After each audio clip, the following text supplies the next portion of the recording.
Okay, so I'm making this video. This is gonna be yet another topic video, and I'm gonna cover basically when, why you should upgrade your IEMs and the related equipment. So it's kind of important to understand what type of IEM consumer you are, because there are a few different categories. A lot of us, I guess I'd consider myself as well to fall within the category of being a hobbyist. And what that means is, as much as I enjoy listening to music, I also enjoy kind of the gear side of it, buying IEMs, trying new IEMs, um, learning about different drivers, this and that. It's a hobby. So the reasons that a hobbyist might upgrade or buy a new set is different from somebody who views IEMs as just a tool, which is, obviously just completely fine. A lot of people have kind of discovered the fact that IEMs are going to give you your best bang for buck in audio and whatnot. So instead of just spending the $50 that they would have on some, Best Buy bullshit, they'll, get a good pair of IEMs and use those really until they die, which hopefully, at least a few years. So with that being said, that's kind of the two major distinctions: people using them just as like a legitimate audio solution versus people who are kind of gearheads, hobbyists, in it for that reason. So because of those types of different use cases, the reasons that are going to push people to upgrade are they're going to be very different among those two categories. So the number one reason I have to upgrade is because you simply want to. You're bored. You may not even be bored. You just may be super excited about something else that, just caught your eye.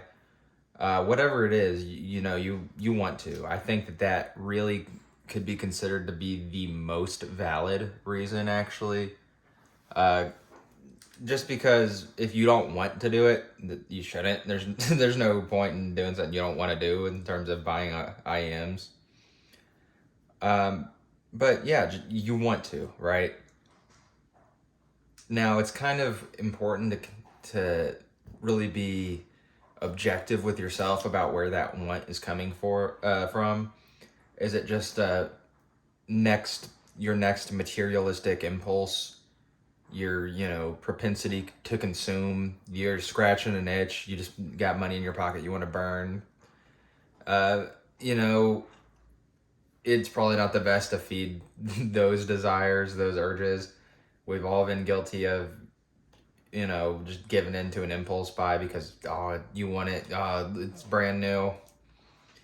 And it, like I said, it happens to everybody. So it can be fun, but you don't want to get into the habit of just doing that and doing that, because you're wasting money. I mean, I've said this in another video, but I think a good way to assess the value, like the true value of your audio equipment, is just really kind of the price divided by like the total hours listened, and maybe even more accurate would be like the total hours of like actual dedicated critical listening.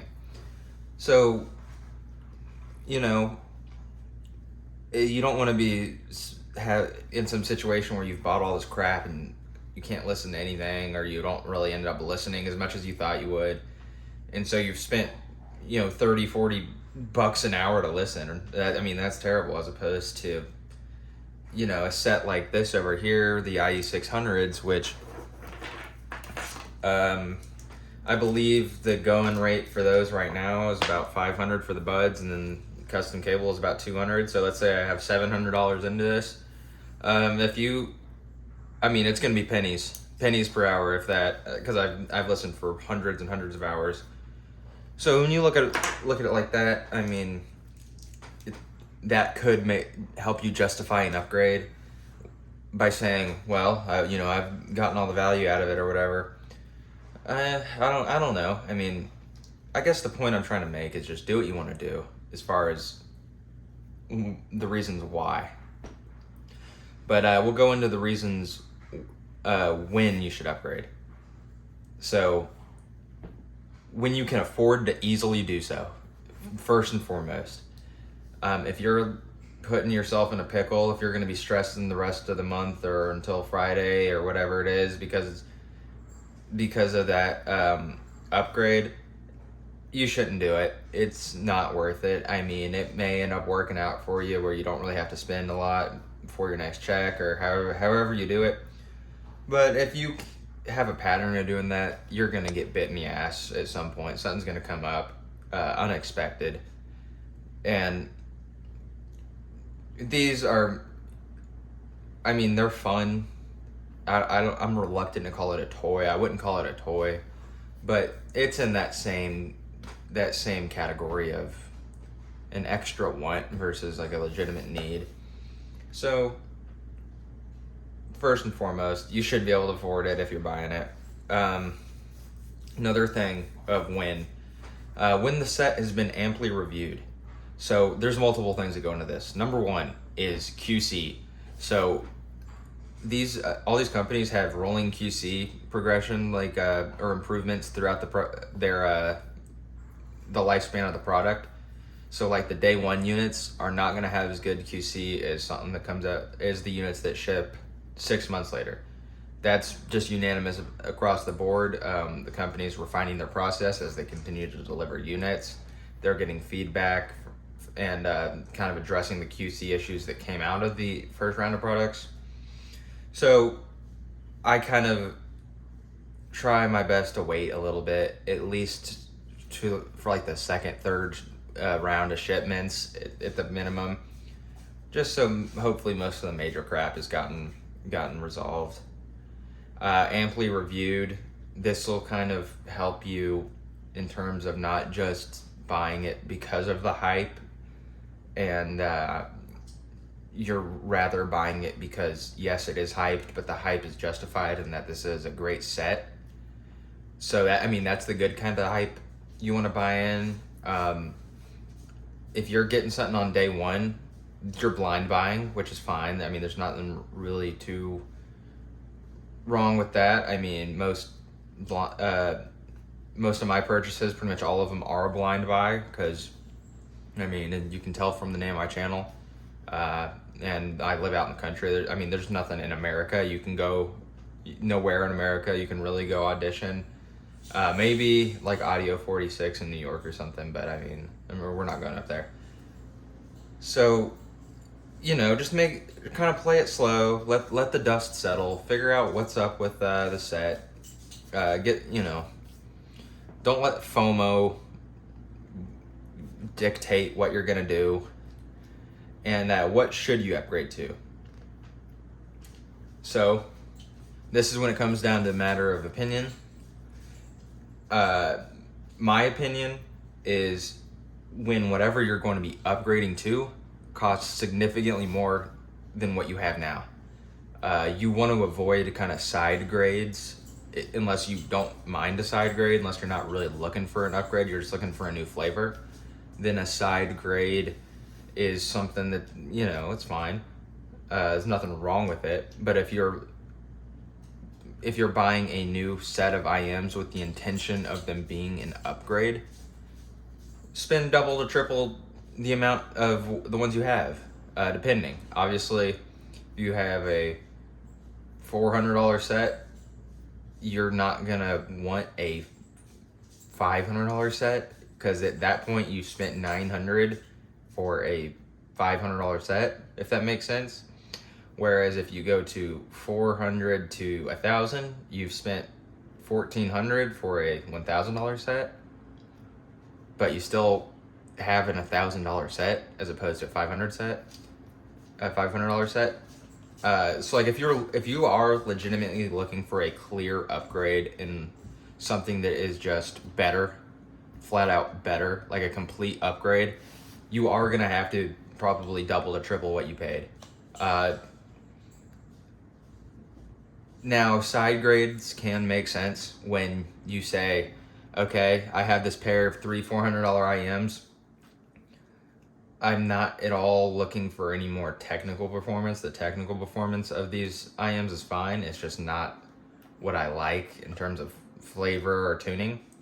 Your first thing you should do with that is probably try an EQ and see if you can figure something out with EQ instead of dropping another $300 to $400. I've mentioned it before. I'm not really huge into EQ personally. I've I've applied a couple EQ profiles, like with a parametric equalizer, that I did legitimately think made the IEMs perform better. I did that with the Let's Shower Z12s, which I gave those away to a friend. I no longer have those. But I was able to do it with them. I've pretty much tried EQing all my sets.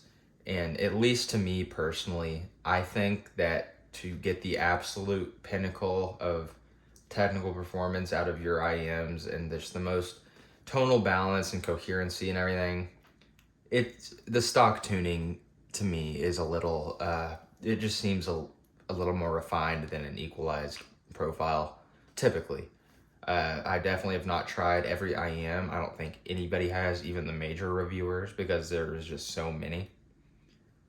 But yeah, I mean, save at least try to go the EQ route before you whip out $300-400 if you're only looking for a different flavor.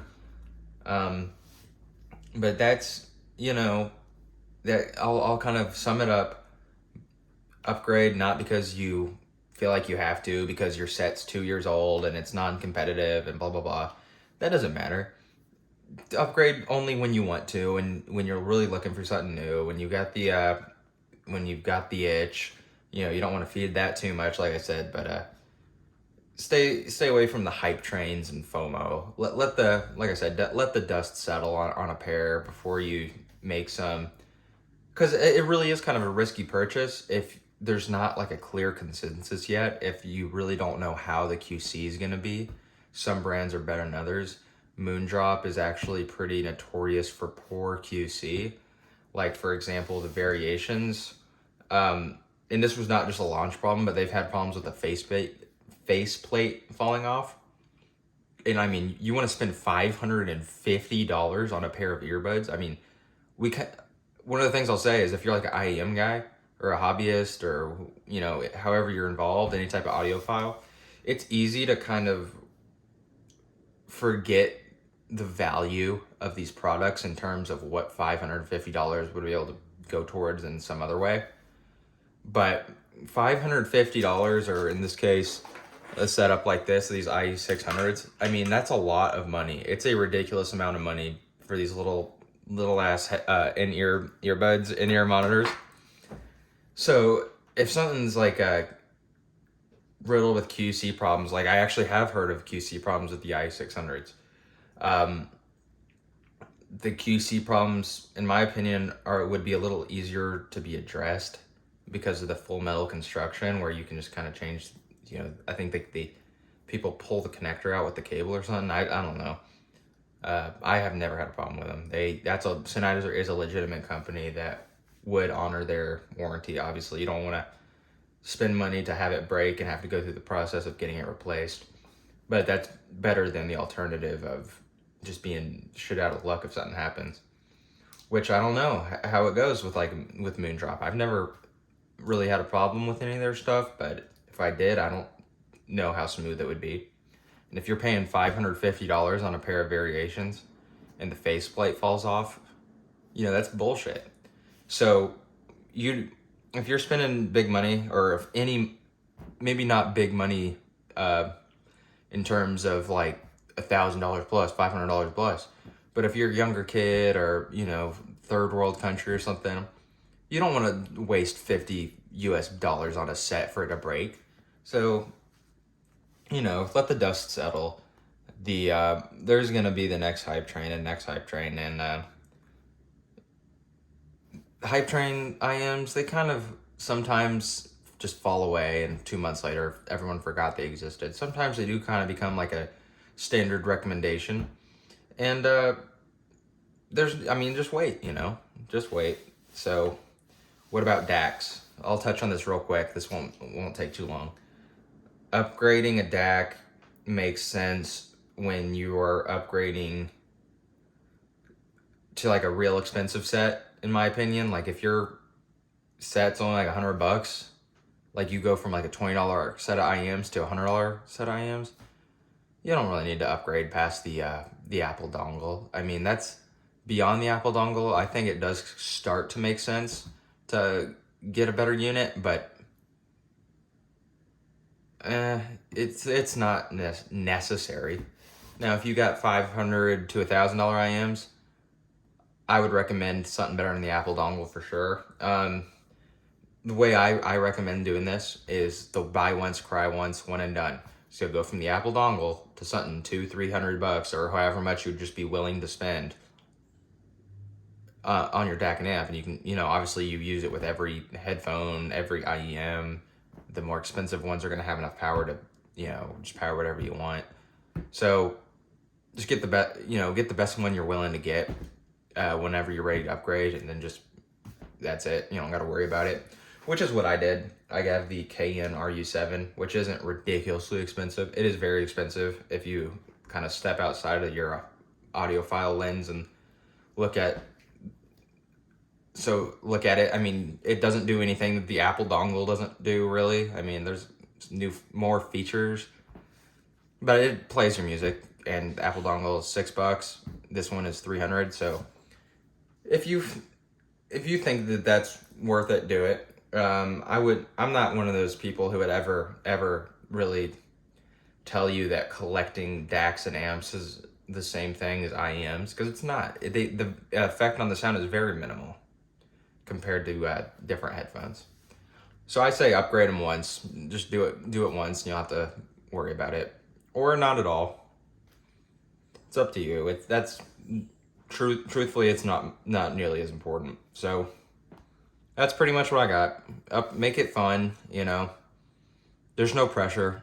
If you've been rocking the same pair of IEMs and you really don't mind them, maybe you're a little bored, don't impulse buy something that's just a brand new hype train or something, take it slow. There's no rush. So thank you for watching.